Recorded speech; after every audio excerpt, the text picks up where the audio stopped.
श्री कृष्णाय नमः। नमस्कार आप सभी भगवत प्रेमियों को।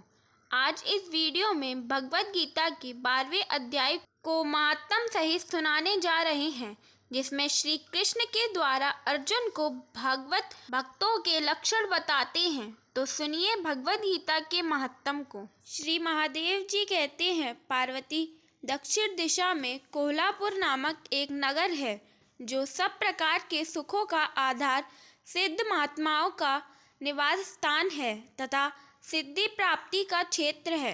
वह पराशक्ति भगवती लक्ष्मी का प्रधान पीठ है। संपूर्ण देवता उसका सेवन करते हैं। वह पुराण प्रसिद्ध तीर्थ भोग एवं मोक्ष प्रदान करने वाला है।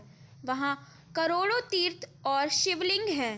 रुद्र गया भी वही है। वह विशाल नगर लोगों में बहुत विख्यात है। एक दिन कोई युवक पुरुष उस नगर में आया। वह कहीं का राजकुमार था। उसके शरीर का रंग गोरा, नेत्र सुंदर, ग्रीवा शंख के समान, कंधे मोटे, छाती चौड़ी तथा भुजाएं बड़ी बड़ी थीं। नगर में प्रवेश करके सब ओर महलों की शोभा निहारता हुआ वह देवेश्वरी लक्ष्मी के दर्शनार्थ उत्कंठित हो मणिकंठ तीर्थ में गया और वहां स्नान करके उसने पितरों का तर्पण किया। फिर महामाया महालक्ष्मी जी को प्रणाम करके भक्ति पूर्वक स्तवन करना आरंभ किया। राजकुमार बोला, जिसके हृदय में असीम दया भरी हुई है, जो समस्त कामनाओं को देती तथा अपने कटाक्ष मात्र से सारे जगत की सृष्टि, पालन और संहार करती हैं, उस जगत माता महालक्ष्मी की जय हो। जिस शक्ति के सहारे उसी के आदेश के अनुसार परमेष्टि ब्रह्मा सृष्टि करते हैं, भगवान अच्युत जगत का पालन करते हैं तथा भगवान रुद्र अखिल विश्व का संहार करते हैं, उस सृष्टि पालन और संहार की शक्ति से संपन्न भगवती पराशक्ति का मैं भजन करता हूँ। कमले योगी जन तुम्हारे चरण कमलों का चिंतन करते हैं। कमलालय, तुम अपनी स्वाभाविक सत्ता से ही हमारे समस्त इंद्रियों योगचर विषयों को जानती हो। तुम्ही कल्पनाओं के समूह को तथा उसका संकल्प करने वाले मन को उत्पन्न करती हो। इच्छा शक्ति, ज्ञान शक्ति और क्रिया शक्ति, ये सब तुम्हारा ही रूप है। तुम परम ज्ञान रूपिणी हो। तुम्हारा स्वरूप निष्काल, निर्मल, नित्य, निरंकार, निरंजन, अंतरहित, आकंठ शून्य, आलंबहीन तथा निरामय है। देवी, तुम्हारी महिमा का वर्णन करने में कौन समर्थ हो सकता है, जो षट चक्रों का भेदन करके अंतःकरण के 12 स्थानों में विहार करती है। अनाहत, ध्वनि, बिंदु, नाद और कला, ये जिसके स्वरूप है, उस माता महालक्ष्मी को मैं प्रणाम करता हूँ। माता, तुम अपने मुख रूपी पूर्ण चंद्रमा से प्रकट होने वाली अमृत राशि को बहाया करती हो। तुम्ही परा, पश्यंती, मध्यमा और वैखरी नामक वाणी हो। मैं तुम्हें नमस्कार करता हूँ। देवी, तुम जगत की रक्षा के लिए अनेक रूप धारण किया करती हो। अंबिके, ब्राह्मी, वैष्णवी तथा महेश्वरी शक्ति हो। बाराही महालक्ष्मी, नरसिंगी, ऐंद्री, कोमारी, चंडिका, जगत को पवित्र करने वाली लक्ष्मी, जगमाता, सावित्री, चंद्रकला तथा रोहिणी भी तुम्ही हो। परमेश्वरी, तुम भक्तों का मनोरथ पूर्ण करने के लिए कल्पलता के समान हो। मुझ पर प्रसन्न हो जाओ। उसके इस प्रकार स्तुति करने पर भगवती महालक्ष्मी अपना साक्षात स्वरूप धारण करके बोली, राजकुमार, मैं तुमसे प्रसन्न हूँ। तुम कोई उत्तम वर मांगो। राजकुमार बोला, माँ, मेरे पिता राजा ब्रह्मद्रथ अश्वमेघ नामक महान यज्ञ का अनुष्ठान कर रहे थे। वे देवयोग से रोगग्रस्त होकर स्वर्गगामी हो गए हैं। इसी बीच में यूप में बंधे हुए मेरे यज्ञ संबंधी घोड़े को, जो समूची पृथ्वी की परिक्रमा करके लौटा था, किसी ने रात्रि में बंधन काटकर कहीं अन्यत्र पहुंचा दिया। उसकी खोज में मैंने कुछ लोगों को भेजा था, किंतु वे कहीं भी उसका पता न पाकर जब खाली हाथ लौट आए हैं, तब मैं सब ऋत्वजों से आज्ञा लेकर तुम्हारी शरण में आया हूँ। देवी, यदि तुम मुझ पर प्रसन्न हो तो मेरे यज्ञ का घोड़ा मुझे मिल जाए जिससे यज्ञ पूर्ण हो सके, तभी मैं अपने पिता महाराज का ऋण उतार सकूंगा। शरणागतों पर दया करने वाली जगजननी लक्ष्मी, जिससे मेरा यज्ञ पूर्ण हो, वह उपाय करो। भगवती लक्ष्मी ने कहा, राजकुमार, मेरे मंदिर के दरवाजे पर एक ब्राह्मण रहते हैं। लोगों में सिद्ध समाधि के नाम से विख्यात हैं। वे मेरी आज्ञा से तुम्हारे सब काम पूरा कर देंगे। महालक्ष्मी के इस प्रकार कहने पर राजकुमार उस स्थान पर आए जहाँ सिद्ध समाधि रहते थे। उनके चरणों में प्रणाम करके राजकुमार चुपचाप हाथ जोड़ खड़े हो गए। तब ब्राह्मण ने कहा, तुम्हें माता जी ने यहाँ भेजा है। अच्छा, देखो, अब मैं तुम्हारा सारा अभिष्ट कार्य सिद्ध करता हूँ। यो कहकर मंत्रवेत्ता ब्राह्मण ने सब देवताओं को वहीं खींचा। राजकुमार ने देखा, उस समय सब देवता हाथ जोड़े थरथर कांपते हुए वहां उपस्थित हो गए। तब उन श्रेष्ठ ब्राह्मण ने समस्त देवताओं से कहा, देवगण, इस राजकुमार का अश्व जो यज्ञ के लिए निश्चित हो चुका था, रात में देवराज इंद्र ने चुराकर अन्यत्र पहुंचा दिया है। उसे शीघ्र ले आओ। तब देवताओं ने मुनि के कहने से यज्ञ का घोड़ा लाकर दे दिया। इसके बाद उन्होंने उन्हें जाने की आज्ञा दी। देवताओं का आकर्षण देखकर तथा खोए हुए अश्व को पाकर राजकुमार ने मुनि के चरणों में प्रणाम करके कहा, महर्षि, आपका यह सामर्थ्य आश्चर्यजनक है। आप ही ऐसा कार्य कर सकते हैं, दूसरा कोई नहीं।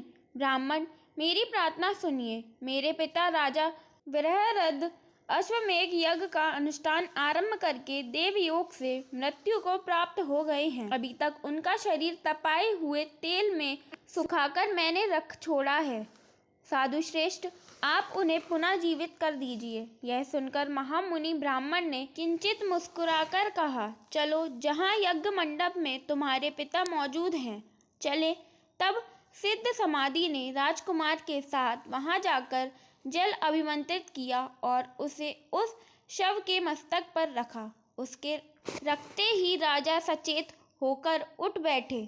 फिर उन्होंने ब्राह्मण को देखकर पूछा, धर्मस्वरूप, आप कौन हैं? तब राजकुमार ने महाराज से पहले का सारा हाल कह सुनाया। राजा ने अपने को जीवन दान देने वाले ब्राह्मण को नमस्कार करके पूछा, ब्राह्मण, किस पुण्य से आपको यह अलौकिक शक्ति प्राप्त हुई है? उनके यो कहने पर ब्राह्मण ने मधुर वाणी से कहा, राजन, मैं प्रतिदिन आलस्य रहित होकर गीता के 12वें अध्याय का जाप करता हूँ। उसी से मुझे यह शक्ति मिली है जिससे तुम्हें जीवन प्राप्त हुआ है।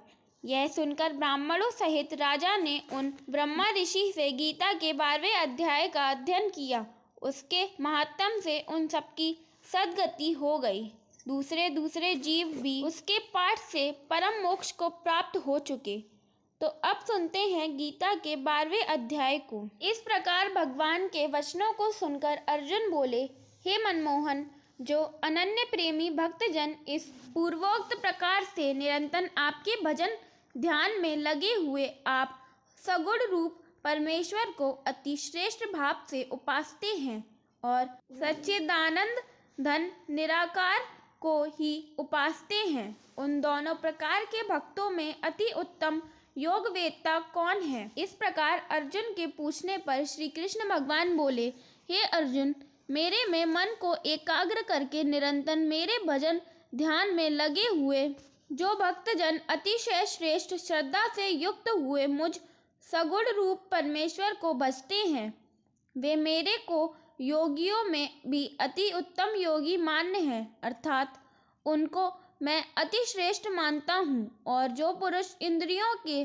समुदाय को अच्छी प्रकार वश में करके मन बुद्धि से परे सर्वव्यापी अखतनीय स्वरूप और सदा एक रस रहने वाले नित्य अचल निराकार अविनाशी सच्चिदानंद ब्रह्मा को निरंतर एक ही भाव से ध्यान करते हुए उपासते हैं, वे संपूर्ण भूतों के हित में रत हुए और सब में समान भाव वाले योगी भी मेरे को ही प्राप्त होते हैं।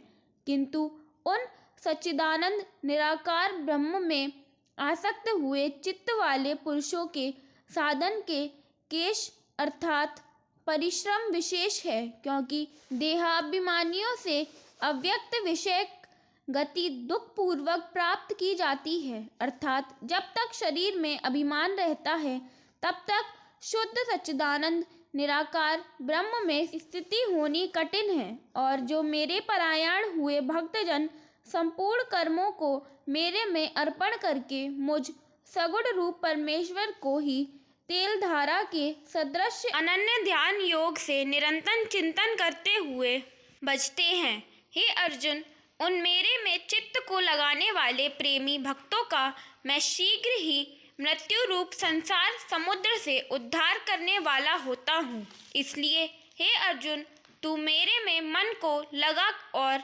मेरे में ही बुद्धि को लगा। इसके उपरांत तू मेरे में ही निवास करेगा, अर्थात मेरे को ही प्राप्त होगा।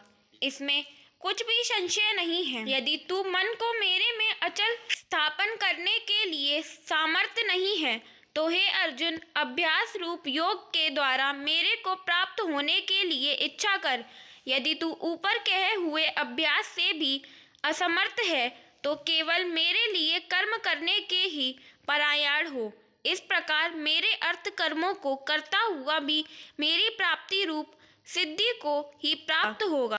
और यदि इसको भी करने के लिए असमर्थ है तो जीते हुए मन वाला और मेरी प्राप्ति रूप योग के शरण हुआ सब कर्मों के फल का मेरे लिए त्याग कर, क्योंकि मर्म को न जानकर किए हुए अभ्यास से परोक्ष ज्ञान श्रेष्ठ है और परोक्ष ज्ञान से मुझ परमेश्वर के स्वरूप का ध्यान श्रेष्ठ है, तथा ध्यान से भी सब कर्मों के फल का मेरे लिए त्याग करना श्रेष्ठ है और त्याग से तत्काल ही परम शांति होती है।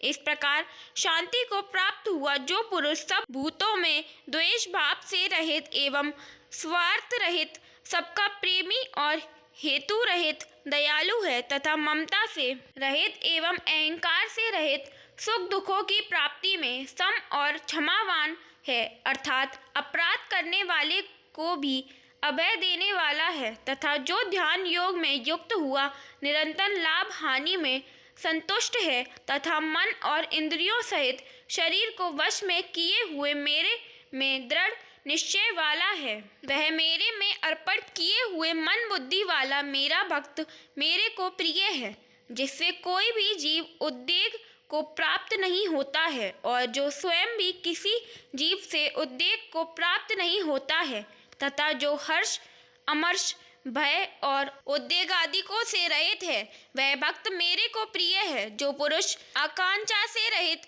तथा बाहर भीतर से शुद्ध और चतुर है, अर्थात जिस काम के लिए आया था उसका पूरा कर चुका है एवं पक्षपात से रहित और दुखों से छूटा हुआ है, वह सर्व आरंभों का त्यागी, अर्थात मन वाणी और शरीर द्वारा प्रारब्ध से होने वाले संपूर्ण स्वाभाविक कर्मों में कर्तापन के अभिमान का त्यागी मेरा भक्त मेरे को प्रिय है।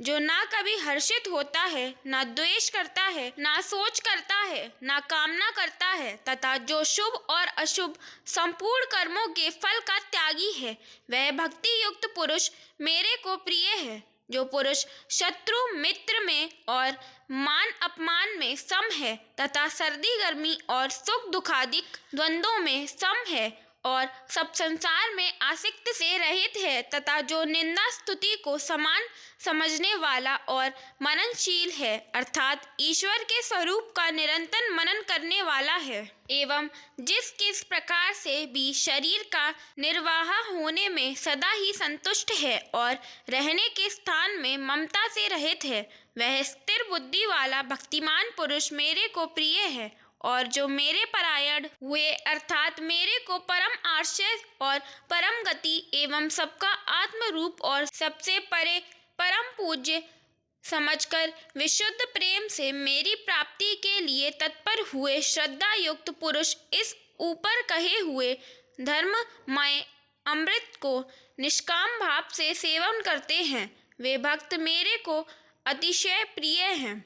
अब यह गीता का 12वां अध्याय पूर्ण हुआ। जय श्री हरि, जय श्री कृष्ण। ओम नमो भगवते वासुदेवाय नमः।